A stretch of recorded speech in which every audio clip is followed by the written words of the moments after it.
Strukturnya sangat simpel sekali, hanya ada dua bagian, yaitu bagian deklarasi dan bagian main program. Bagian deklarasi itu berisi perintah uses, type, atau bisa berisi konstanta, variabel, fungsi, dan prosedur. Sedangkan main program berisi dari kode program utama.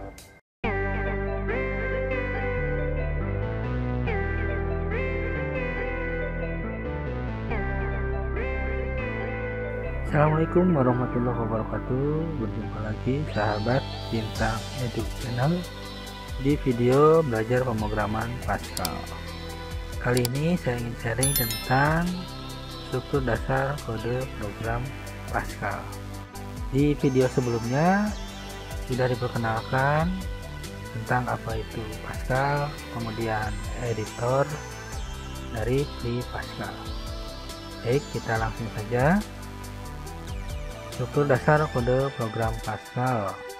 Pascal adalah bahasa pemrograman deklaratif dan terstruktur, yang artinya seluruh variabel, konstanta, fungsi, dan beberapa struktur pemrograman lain harus diperkenalkan di awal kode program dan dalam urutan yang sudah ditentukan.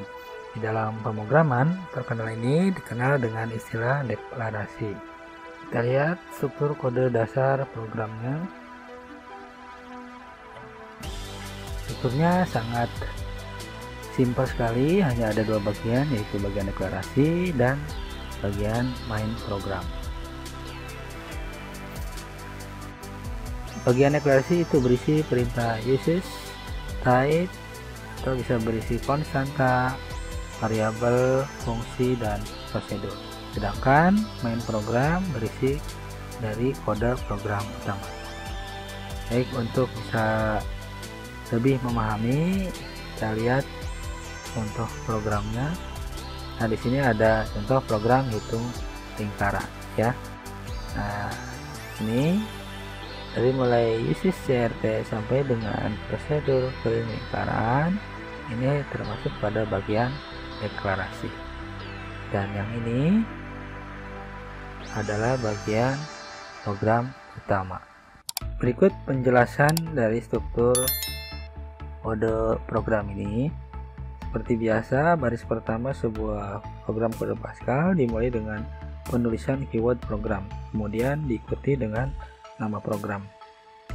Sebenarnya kita tidak harus menuliskan kode ini, nama program sepenuhnya adalah opsional. Kemudian ada perintah uses.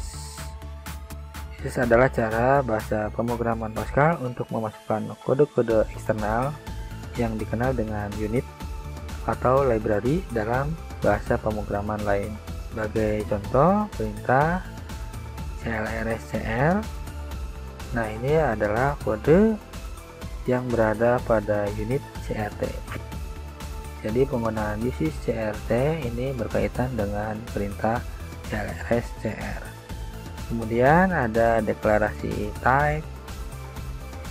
Kita bisa membuat type data bentukan. Sebagai contoh, dalam di sini saya membuat tipe data warna, di mana tipe data ini hanya bisa diisi dengan nilai merah, kuning, atau biru.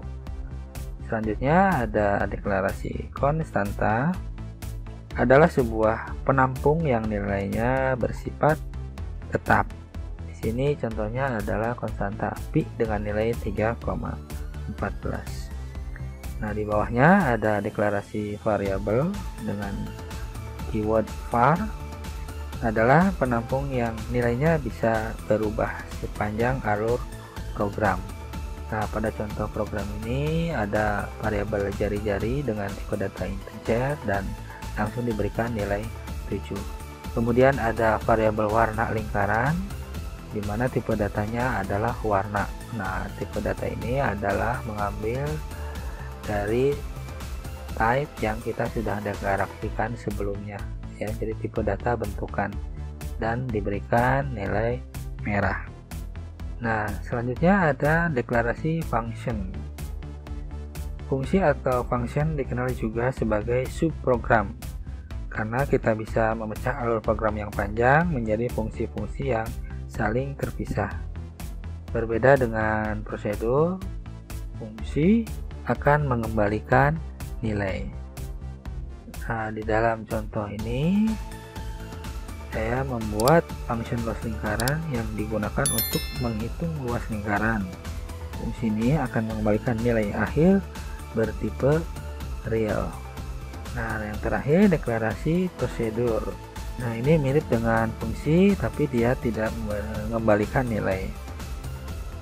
Untuk lebih jelasnya nanti kita bahas di program-program selanjutnya. Nah, ini yang di bawah adalah bagian main program atau program utama. Nah, ini adalah kode-kode. Disinilah dilakukan pemanggilan fungsi atau prosedur ya. Ciri utama dari main program atau program utama yaitu dimulai dengan keyword begin dan diakhiri dengan keyword end. Nah, di dalam main program saya awali dengan green screen. Ini adalah perintah untuk membersihkan layar. Kemudian ada writeLen menampilkan teks program menghitung luas lingkaran. Kemudian writeLen lagi menampilkan seolah membuat garis. Kemudian writeLen diketahui jari-jari lingkaran. Kemudian jari-jari ini adalah pemanggilan dari variabel. Kemudian warna lingkaran. Nah, ini warna lingkaran juga adalah pemanggil variabel yang sudah kita deklarasikan sebelumnya. Selanjutnya luas lingkaran. Nah, ini luas lingkaran adalah nama dari fungsi ya. Kemudian yang terakhir garis bawah lingkaran. Nah, ini memanggil prosedur keliling lingkaran. Diakhiri dengan readline untuk membaca keyboard dari pengguna. Sebuah kode program Pascal tidak harus menggunakan seluruh struktur di atas. Contohnya kode program Hello World yang kita jalankan pada tutorial sebelumnya tidak menggunakan struktur ini sama sekali. Baik, kita akan mempelajari lebih dalam mengenai masing-masing struktur ini dalam video selanjutnya.